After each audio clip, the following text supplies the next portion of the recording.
Today's session is competitive applications for graduate school admissions.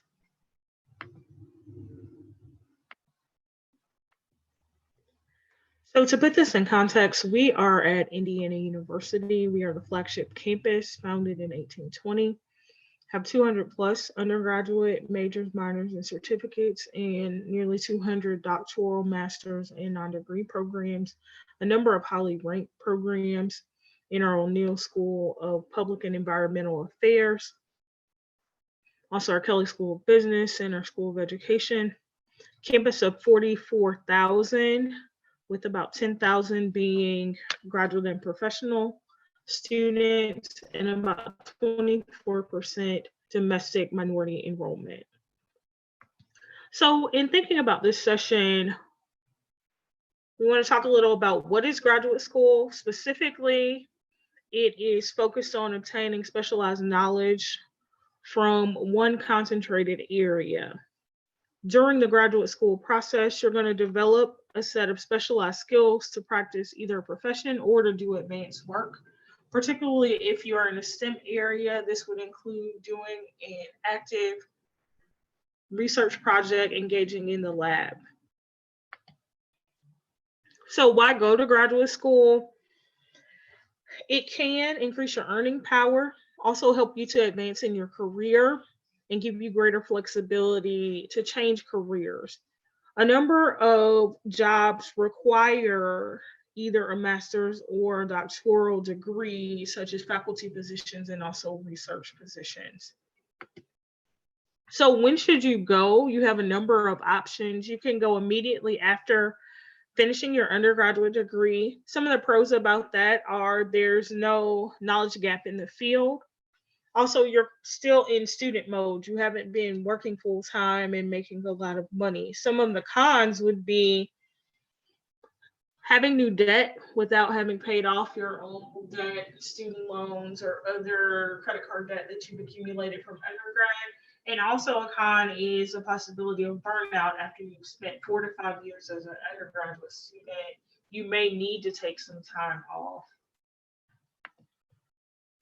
The other time that you can go to graduate school would be after working for a while. For a number of programs, they do require that you have some work experience. Another pro is that you're going to gain experience, maturity, and also focus on what your interests are and what you ultimately want to do. And another pro is that you can pay down some of your previous debts from undergrad and also save for graduate school. One of the cons would be if the field changes rapidly, you'll have to play catch up. Once you've got out of student mode, you have to get back into that stage when you go back to graduate school. It also may be difficult for you to return back to being a graduate student after you've made real money with a job. So how do I choose a graduate school? Questions you need to consider are, what are my academic credentials? What type of degree am I seeking? What are my financial needs? And also, what type of academic climate do I wish to study in? Some of the things that you should consider, specifically if you're looking at Indiana University, reputation of the institution. We are an institution that is nationally known and also known worldwide. We have great programs that are highly ranked, also great faculty members to work with. You also need to consider the cost of finances and the availability of financial assistance. For doctoral students, we pride ourselves on funding our doctoral students. Funding may be a little more difficult to obtain as a master's student. So what are these graduate programs looking for from our prospective students? The first piece would be academic preparation. You need to have a decent GPA. Also, prior academic achievement. What are some things that you've achieved in your undergraduate degree or in your master's degree that make you stand out as a student?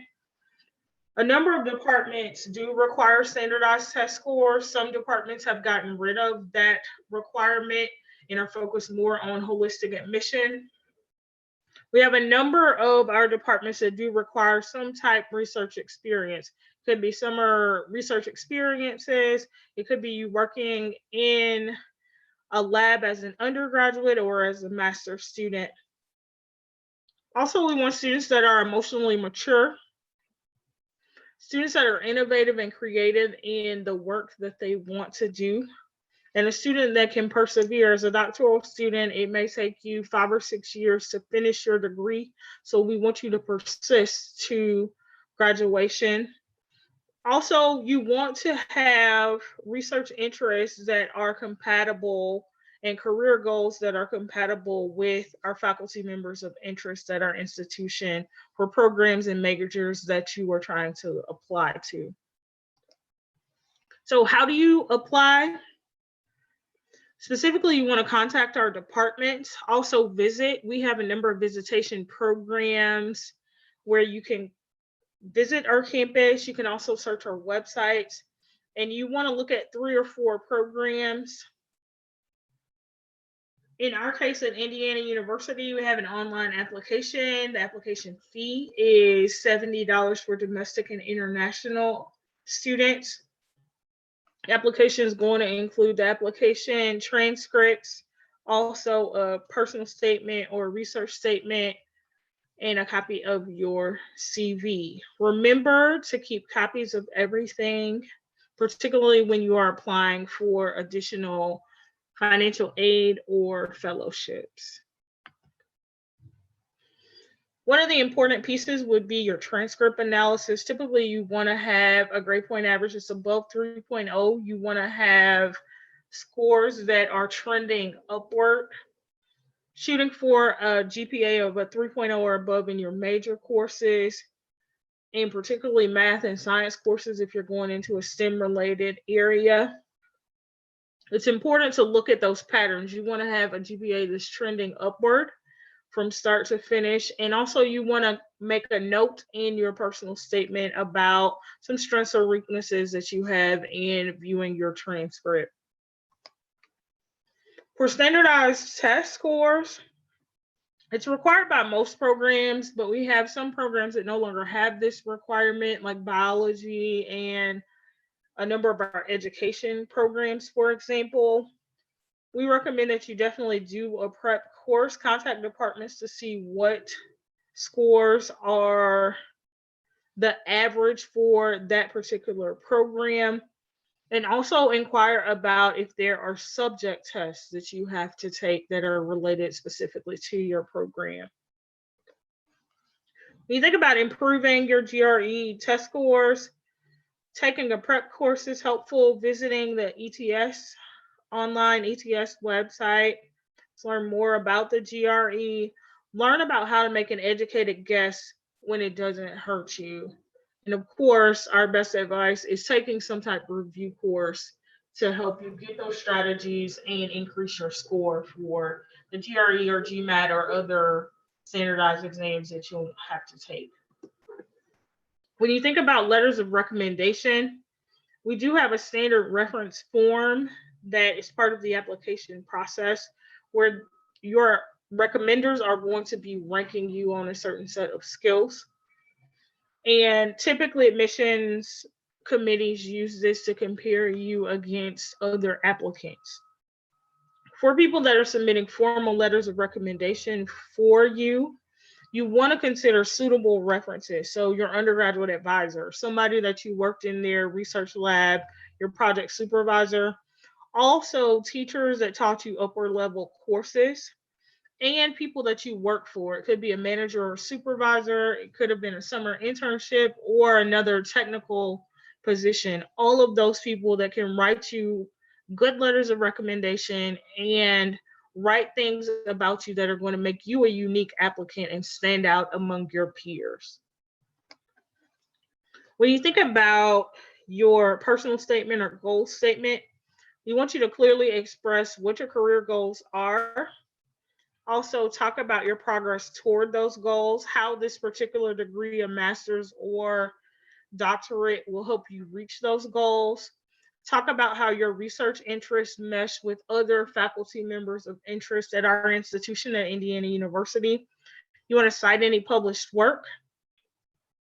You also want to reach out to faculty members that you think would be potential faculty advisors and see if they are actually taking people for the year, and also current graduate students to get an idea of what the actual work is in the programs that you are interested in. And the biggest thing would be to check your spelling and grammar in your goal statement or personal statement. Think a lot about what makes you unique as an applicant. So experience outside of the classroom. Those research experiences, summer internships, were you president of an organization? All of these things that make you unique. And then also talk a little about if you completed an academic minor. You can highlight these not only in your goal statement, but also have that attached in your resume. So what does the graduate school expect of students? Typically, this is not just an extension of undergraduate school. We're looking more at being research oriented in courses. We're looking at expanding our problem solving and innovation skills. You're going to work a lot more independently. And also, you're going to be judged a lot on your research skills in addition to your grades. So ultimately, you're expected to be a great independent researcher. So some requirements for success in your attitude towards graduate school: you want to be organized, focused, and determined. In this process of applying to graduate school, you probably want to create a spreadsheet and some checklists so that you're not missing any deadlines, that you have all of the requirements for the application completed and submitted in a timely manner. You want to be ready for continuous change. A lot of the graduate school process is about learning and taking in as much information as possible and being able to apply what you are learning. You have to learn how to handle failure and also frustration, understanding that when you finish this process as a doctoral student, they will call you doctor and you should be an expert. And then you need to be ready to have your values challenged and changed. And ultimately, we want you to persevere in this process and graduate with your degree. So in thinking about your approach, you want to set clear and attainable goals. I want to get a master's degree in 2 years. I want to get a PhD in 5 years. You want to seek opportunities to improve your communication skills, present as much as possible, both written and oral. Develop your leadership skills, learn to work on teams across different fields, and also take advantage of professional development opportunities. Attend conferences, network with people, and present papers as much as possible.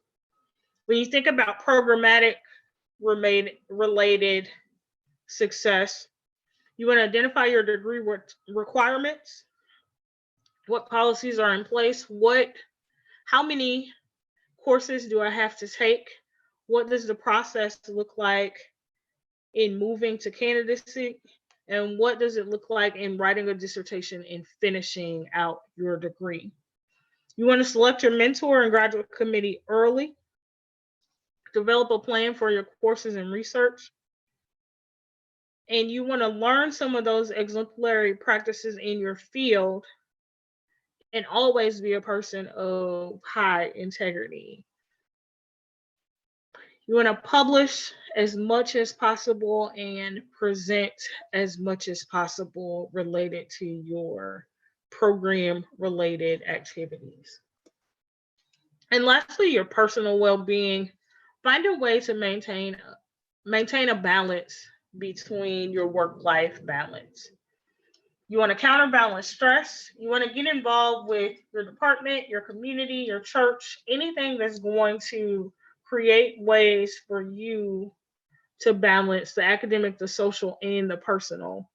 And then you also want to be well informed about what's going on in your community as well as the world. So looking at newspapers, other avenues to remain informed on what's going on around you. So our contact information is listed below. You can contact us at graduate.indiana.edu. If you're trying to learn about diversity related topics, it's graduate.indiana.edu/about/diversity. You can contact me directly, Bianca D. Evans Donaldson, Assistant Dean for Diversity and Inclusion at BIAEVANS@iu.edu. Thank you.